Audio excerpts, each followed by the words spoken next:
Raider Nation. Y'all stand up, man. We just got that first W.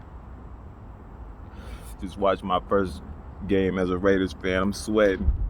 I had about 10 heart attacks. Whoo! Feel good to get that W out of the way, though, man. Shout out to Carolina Panthers, man. I gotta say, one, Teddy Bridgewater, you're legit. Two, they look better than last year because I remember playing them last year. They were trash. I'm sorry. Last year I watched them and I was going. Every play was McCaffrey, and it's crazy. It shows how great McCaffrey is that he did what he did when it was like he was the only player they had last year. But they're a well-rounded offense. I think where they're hurting, what's going to hurt them in their division, where they're not going to have a chance in the NFC South, is they have no. Robbie Anderson is good, but they have no, like, compared to the Julios and Michael Joneses they about to be going up against, and the Gronks and shit, they ain't got no real weapons. That was the problem when they just now in the game I watched, but they put 30 up on us, you know what I'm saying? Our defense was looking a little lackluster, but we put 34 up. And I've seen the master plan watching this game for the Raiders. Now, everybody want a defense that could be formidable. What I saw today, I can't tell if our defense is bad or if the Panthers' offense was just really great or if it was in between, plus not having the preseason. No excuses, though, but our defense didn't look good. I'll say that. But I could see the master plan for Mike Mayock and John Gruden, y'all. I see the master plan, and the master plan is real simple. I see what their plan is. The plan is we're in the division with the Chiefs.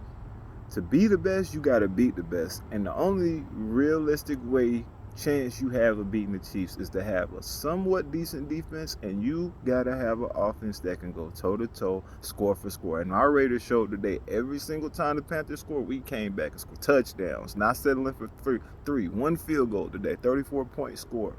You know what I'm saying? Or 2 field goals, I'm sorry, but that last one was like a late clincher. But quality football today, man. Henry Ruggs was looking good. I pray he's okay. He went out. He came in early, damn near caught a touchdown, got us to the 1 where Josh Jacobs ran it in, and then he went out. But hopefully it was an ankle injury and not a knee injury because, you know, and hopefully he can be back. But Raider Nation looking good, baby.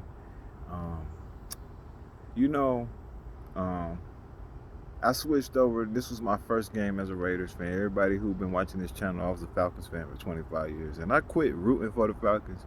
But being an Atlantan and being that they're the local team and it comes on local TV, I can't help but still, like, watch the Falcons. And with that said, I think on this channel, I'll still be giving Falcons input. I still follow the Falcons. I'll still give Falcons input. But the Raiders are my squad.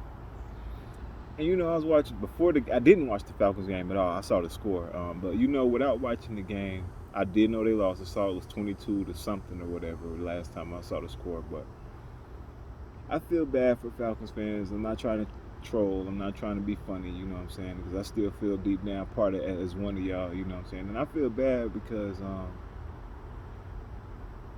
not only they're like the Houston Rockets of football. It's like the Houston Rockets the last 5 years. All these years they've been in the mix, in the playoffs mix. You know what I'm saying? Went down to the Western Conference Finals with the Dubs a few times, and but always fall short. And people always just chalked it up to like, well, you know, the Warriors are like the greatest team. You know, you just can't beat them. And so this year, with the Warriors out of the playoffs, with the Warriors not in the mix, everybody just assumed, like, oh, it's going to be the Rockets year. And then, of course, LeBron goes over to the West and he shows the Rockets, nah, mine. You know what I'm saying? It's me now. Plus with the Clips and all that. And I feel like the Falcons are the same as the Rockets. It's like they had the, 28-3. And I feel like the last few years, punching around, trying to get in the playoffs, kind of in the mix as one of the teams, feeling like finally it's your year. And then, you know what I'm saying, Brady leaves the Pats, so it feels like kind of like, KD leaving the Warriors and Klay Thompson going down. It feels like, oh, it's a wide open year, even though the Chiefs are still the Chiefs. It's like Brady left the Pats, but then he comes to your division with a stacked team. And you already had trouble beating the Saints every year. And now the Panthers, even without Cam, are a better team. You know what I'm saying? Assuming, I'm not saying anything about Cam, but I'm saying with how he was playing last year, knowing he was hurting everything, and the year before that too, the Panthers are a better team with healthy Bridgewater than they were with an injured Cam Newton. So it's like I feel bad for the Falcons because I feel like the odds were stacked against y'all anyway. But on top of that, a lot of the shit that made me stop rooting for y'all was seeing that they didn't address anything that made y'all bad last year, man.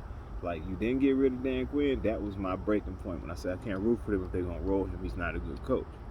Then you look at the moves they made in the offseason, and I saw them today, man. I'm sure there's other moves I could dig into, but when the big name move is Todd Gurley, stop right there. Let's just assume Todd Gurley is completely healed 100%, and he never had the knee injury. So we talking about prime Todd Gurley that played in the Super Bowl, before the Super Bowl, when he was, lighting shit up in 2018, 2017, whatever. Even if you added him to the Falcons and he was in his prime and not injured, that wasn't the roster move that needed to be made. And I just failed to see how you cannot see that. They waited too long to let go of Vic Beasley. They added, and in the meantime, all the years they wasted with him, they didn't get anybody to replace him. They didn't get anybody on their defensive line. Takk McKinley sucks. I didn't have to watch that game today. It's like I was telling y'all last year, Falcons fans. This is why I quit being a fan. When you know the result before you gonna watch, that ain't fun no more, bro. I ain't got to be no bandwagon fan. I ain't got to root for no team that's just undefeated, that's going to win every game. Wins and losses is part of the struggle of being a fan. It's just a game. But, I can't root for no team when I legit always feel like, these niggas have no chance to win. And not because of, the men on the field aren't capable, but because the men in the front office aren't capable. And that's the problem with the Atlanta Falcons. So until y'all get the front office sorted out, you can't change owners. But until you get rid of Thomas Dimitroff and Dan Quinn and all those assistant coaches on the staff, you'll never know what you have. And that's true. Right now, I wouldn't even want to watch y'all games. I can't watch a Falcons game and look at a rookie or a second or a third year player who played his whole career under Dan Quinn. And I can't say anything about him. For instance, Vic Beasley. If he goes he's on the Titans right now. If he has a season this year, y'all understand, if Vic Beasley, it ain't, oh no, he stopped being lazy. No. You know what it is. If Vic Beasley has a fucking double-digit sack season, Dan Quinn, bro, it's murder for your career. It's just bloody murder. So I ain't gonna pile on for y'all. I'm not gonna pile on Falcons fans. I'm not here to troll you. You know what I'm saying? Shout out to y'all for being loyal to that team. You're more loyal to me because you're still sticking with them. I hope they get y'all some W's this year. I made a prediction video earlier this year. I believe I said I had the Raiders at 12-4. I'm sticking to that. We're gonna make the playoffs. Falcons, I'm not gonna make no prediction for y'all, and I'm not gonna wish bad on y'all. You know what I'm saying? If I had it my way, like I said, man, hey, I want the Raiders to win the Super Bowl. If we can win it, then I want y'all to get it, man. I don't see that shit happening with no Dan Quinn. It's not gonna happen with Dan Quinn. I'm gonna keep it real with you. If you watching right now, your Falcons ain't winning the Super Bowl. Hey, my Raiders might not, but that's the difference between us and a team like that. Is right now that might is in the air for 31 teams, but for one or two teams, for 30 teams, it's a might. I'm gonna say two teams that shit is not a might. The Browns and the Falcons. It's bro, and I know, and we know. So with that said, I'm happy, man. First NFL Sunday, motherfucking year. Got the motherfucking win.